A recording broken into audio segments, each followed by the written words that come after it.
Assalamualaikum warahmatullahi wabarakatuh. Pemirsa Gapai Kemuliaan yang dirahmati Allah, apa kabar Anda hari ini? Semoga tentunya Anda senantiasa sehat dan selalu berada dalam lindungan Allah Subhanahu wa Ta'ala. Amin ya Robbal Alamin.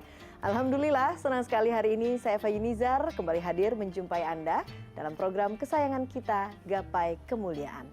Selama 30 menit ke depan, insya Allah kita akan membahas masalah seputar fikih sehari-hari yang tidak jarang masih banyak dari kita salah dalam memahami dan mempraktekannya. Dan seperti biasa, saya tentunya tidak sendiri.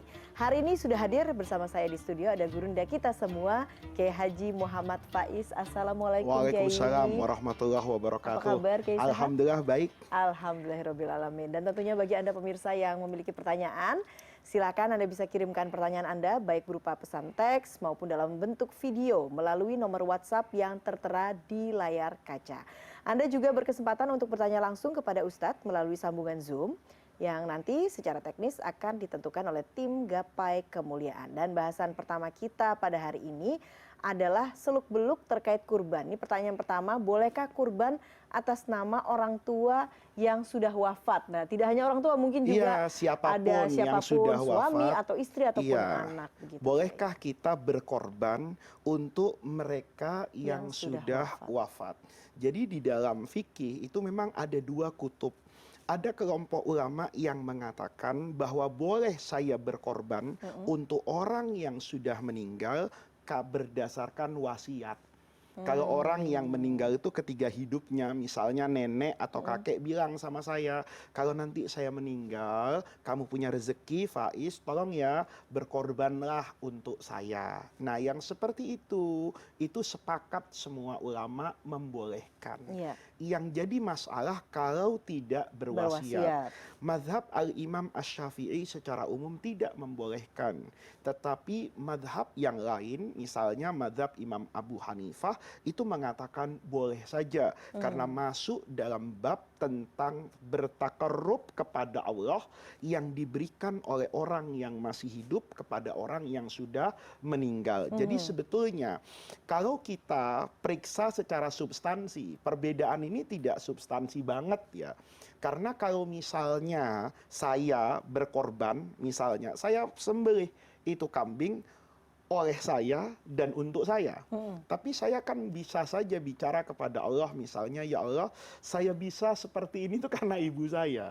Maka pahala ini, ya Allah, mohon juga ibu saya mendapatkan yang sama dengan saya. Nah, kalau sudah bicara urusan pahala itu sudah kembali kepada Allah. Tetapi secara norma fikihnya, mazhab mayoritas ulama membolehkan dan mazhab al-Imam Asy-Syafi'i seperti ditegaskan oleh al-Imam An-Nawawi misalnya memang tidak membolehkan.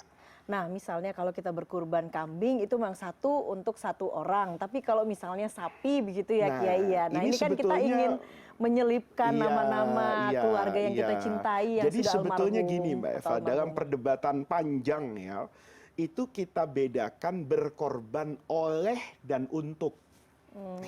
Ya, kambing itu yang berkorban oleh Faiz, apa untuk Faiz? Nah, kalau olehnya, maka standarnya satu kambing itu hanya untuk satu orang. Dan sapi, unta, kerbau itu untuk 7 orang, oleh 7 orang. Jadi kan kita biasa tuh namanya kongsi. Biasa dibuka, ini harga sapi berapa? Misalnya harga sapi 35 juta. Sapi itu bertujuh ya. Betul. Berarti satu orang bayar 5 juta, kumpul 35. Itu namanya oleh. Nah, kalau kemudian untuknya itu kan terkait dengan pahala. Saya katakan sapi ini yang berkorban siapa? Saya. Tapi untuk siapa? Ya saya berharap saya dapat pahala, keluarga saya. Yaitu pembahasannya tentu berbeda dari norma fikih yang oleh tadi. Kalau yang oleh tadi jelas, satu kambing hanya satu orang, satu sapi itu hanya untuk 7 orang. Oke, tapi kalau untuk kemudian jadi berbeda begitu ya Kiai? Untuk kan pahalanya. Saya katakan ya Allah, ini kambing saya sembelih, ini kurban saya. tapi pahalanya untuk saya dan untuk keluarga saya. Itu kan Allah yang maha memberi. Oke, termasuk juga misalnya saya oleh saya, kemudian pahalanya untuk Iya, saya dan almarhum, misalnya itu juga bagaimana tuh itu Kiai? bisa dilakukan gitu. Saya niatkan ya Allah mudah-mudahan pahalanya, kan pahala itu hak saya. Betul. Kan gitu. Maka kemudian pahala ini saya serahkan ya Allah untuk si fulan, si fulan, si fulan. Nah, itu sesuatu yang diterima oleh para ulama. Tetapi kalau olehnya itu kan syarat dan ketentuan. Kayak misalnya orang bertanya, boleh nggak kurban pakai ayam? Ya nggak boleh gitu loh. Karena ketentuan kurban itu al-an'am itu ya kambing atau sapi. Tapi kalau orang kemudian di hari raya itu kata masak opor ayam yang banyak dibagikan kepada fakir miskin, pahalanya dengan menyembelih sapi besaran mana? Kalau pahala itu tidak tanya sama kiai, Iya. tanyanya sama Allah gitu. Tapi kalau sah atau tidak sah, karena ini terkait dengan putusan hukum, kepastian hukum, maka itu ada dalam literatur fikihnya. Baiklah, kita akan lanjutkan kembali Kiai Baik. pembahasan soal kurban ini. Nah, setelah ini kami akan kembali dengan pembahasan soal kurban dengan cara cicilan dan arisan. Bolehkah?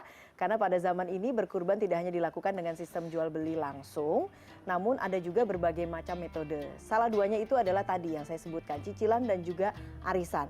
Apakah kedua metode tersebut sebenarnya diperbolehkan untuk dilakukan dalam berkurban? Kita akan bahas sesaat lagi, temukan jawabannya setelah jeda berikut ini. Jangan kemana-mana, Gapai Kemuliaan akan segera kembali.